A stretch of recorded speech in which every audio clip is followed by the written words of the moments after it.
أسعد الله أوقاتكم بكل خير مشاهدينا الكرام. نشرة الأخبار نوافيكم بها من الفضائية الإريترية، نستهلها كالمعتاد بأهم العناوين.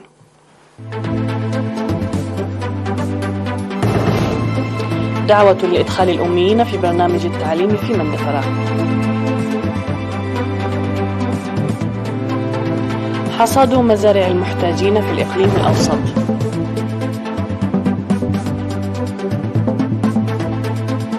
جهود لرفع كفاءة الطلاب في حجات.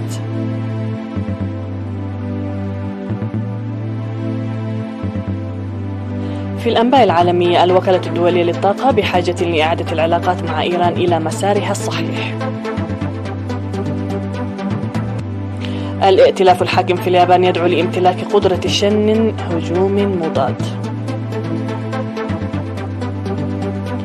الاتحاد الأوروبي يحدد سقفا لسعر البرميل الواحد من النفط وموسكو ترفض.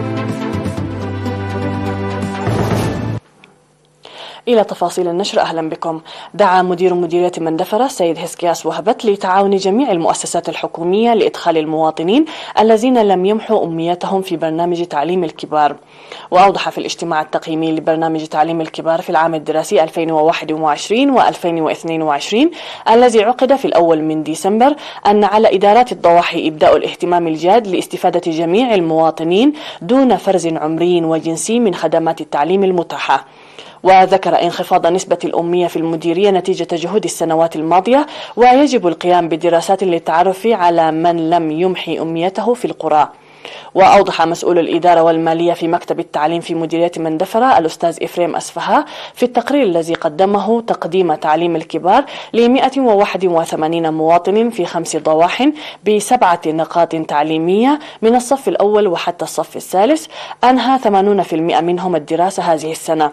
من جانبه حث مسؤول التعليم في المديرية الأستاذ جبرز جابي هيرتولده أن المقاطعين لتعليم الكبار يعيقون العمليات التعليمية وجهود محو أمية الجميع، مناديا للقيام بجهود مكثفة لعدم وجود أطفال لا يجلسون في الدراسة في القرى النائية.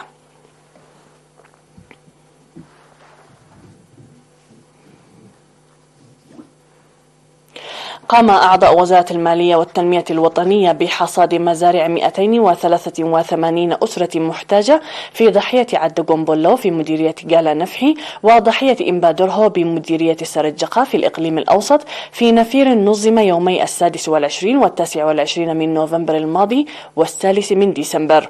وأوضح المقدم إيوب نجاسي من المشرفين على النفير مشاركة أكثر من 1850 شخص في النفير الذي جاء لمساعدة أسر الشهداء والمرابطين والمحتاجين.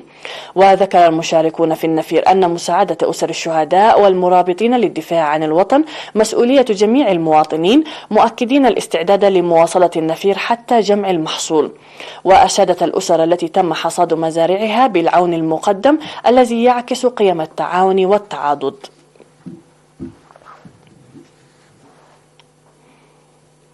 قام أعضاء مستشفى أوروتا المرجعي وأعضاء إطفاء الحرائق في الإقليم الأوسط وطلاب مدرسة بركة الثانوية بنفير نظافة ورعاية الأشجار في مستشفى أوروتا.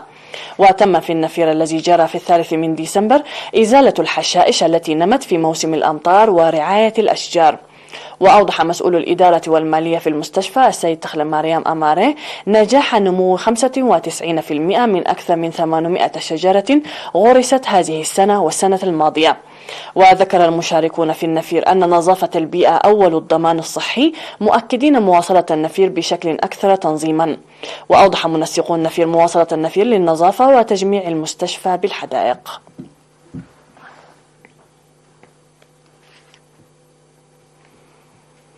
وجهت في الاجتماع الذي عقد في كرمد بضاحية الشبق في مديرية حجات يوم 29 من نوفمبر الماضي لتضافر الجهود لرفع كفاءة ومنافسة الطلاب. وبحث الاجتماع أهمية القيم وجهد المعلم والطالب ودور ومساهمة لجنة الآباء في العملية التعليمية. وقال مسؤول التعليم الثانوي في إقليم عنسبة الأستاذ تخلسن بزرآي إن على مدراء المدارس القيام بالمراقبة الجادة لتنمية القيم ورفع قدرات المعلمين لدورهم الأساسي في الكفاءة التعليمية. تستقبل مدرسة كرمد التي تأسست عام 1999 856 طالبا، بينهم 303 من الطالبات.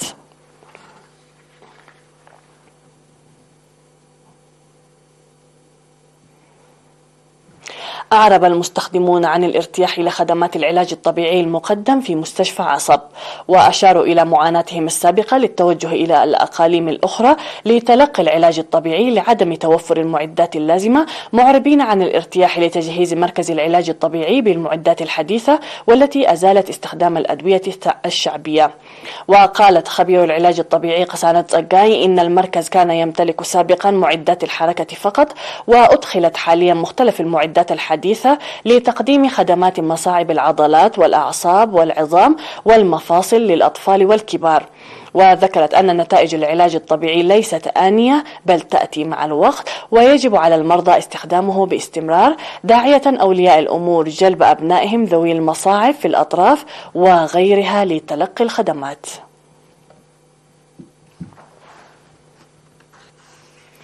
نظم الاتحاد الوطني للمرأة فرع إقليم شمال البحر الأحمر دورة تدريبية ل45 امرأة منتخبة في إدارات الضواحي من جميع المديريات ومسؤولات الاتحاد في المديريات من 28 وحتى 30 من نوفمبر المنصرم. وأوضحت مسؤولة الفرع السيدة جمعة راكي أن التدريب الذي تضمن هيكل ومهام الاتحاد الوطني للمرأة وقضية المساواة الجنسية والتوثيق وحفظ السجلات والاستفادة من الوقت وغيره يساعد المشاركات لتسيير لتسيير أنشطة جيدة في العمل. من جانبها أوضحت حاكم إقليم شمال البحر الأحمر السيدة أسمرة أبرهة أن المرأة هي التي تتحمل أصعب مهام في إدارة المجتمع، لذلك لديها معرفة لا يستهان بها في الإدارة والقيادة، ويساعد تدعيم هذه المعرفة بالتدريب والتأهيل لتقديم خدمات أفضل. وأكدت المشاركات في التدريب على أهمية تقديم مثل هذه الدورات.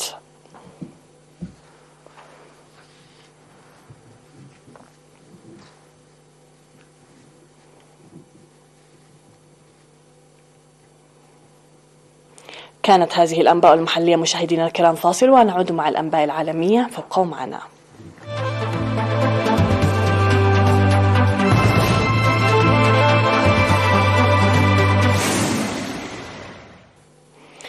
في الأنباء العالمية، قال المدير العام للوكالة الدولية للطاقة الذرية رافائيل جروسي إن الوكالة بحاجة إلى إعادة علاقاتها إلى مسارها الصحيح مع طهران، في حين ناقش وزير الخارجية الإيراني حسين أمير عبد اللهيان ومسؤول السياسة الخارجية والأمن بالاتحاد الأوروبي جوزيف بوريل آخر تطورات مفاوضات فيينا لرفع الحظر عن إيران.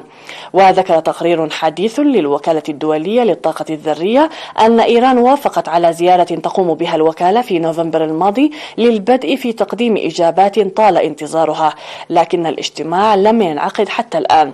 وتقول القوى الغربية إن قضية جزئيات اليورانيوم التي لم يعرف لها تفسير أصبحت عقبة في محادثات أوسع لإحياء الاتفاق النووي الإيراني لعام 2015 مع القوى العالمية. استسعى طهران الآن لإغلاق تحقيق وكالة الطاقة الذرية في إطار تلك المفاوضات.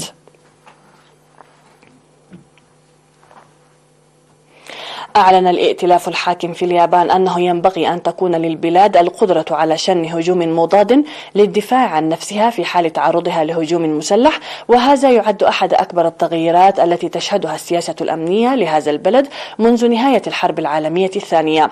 وقالت هيئة الإذاعة والتلفزيون اليابانية إن الحزبين الليبرالي الديمقراطي وشريكه الأصغر حزب كوميح اعتبرا أن النظام الأمني الحالي لليابان ليس جاهزا بالقدر الكافي للتعامل مع التهديدات المتنامية في المنطقة.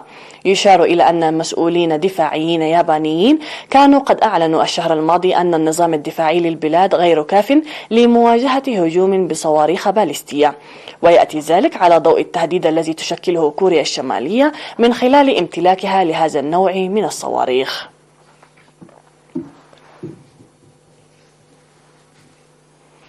أكدت روسيا أنها لن تقبل بتحديد سقف لسعر نفطها غداة اتفاق الاتحاد الأوروبي ومجموعة السبع وأستراليا على آلية قد تحد من واردات موسكو.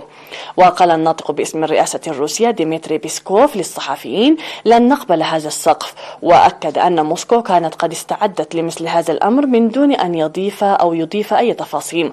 واتفقت الدول 27 الأعضاء في الاتحاد الأوروبي ومجموعة دول السبع وأستراليا على وضع حد أقصى لسعر النفط الروسي عند 60 دولارا للبرميل وفق ما جاء في بيان مشترك.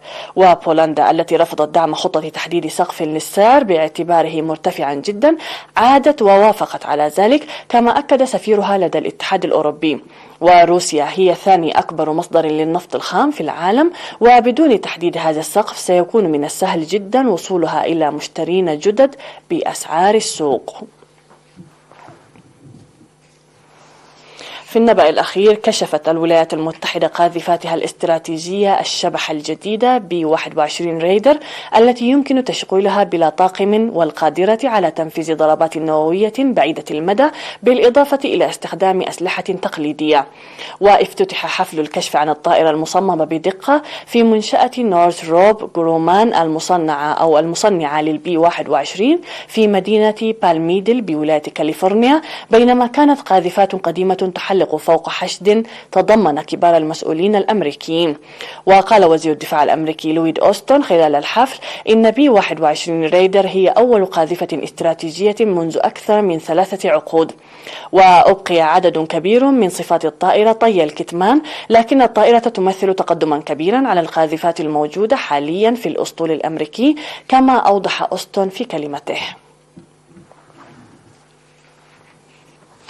مشاهدينا الكرام، نذكر بالعناوين ختاما للنشرة. دعوة لإدخال الأميين في برنامج التعليم في مندفرة.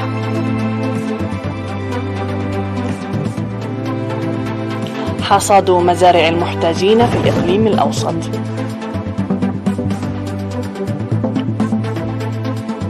جهود لرفع كفاءة الطلاب في حقات.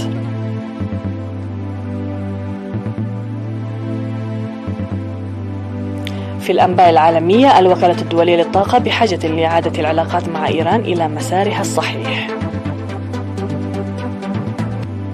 الائتلاف الحاكم في اليابان يدعو لامتلاك قدرة الشن هجوم مضاد.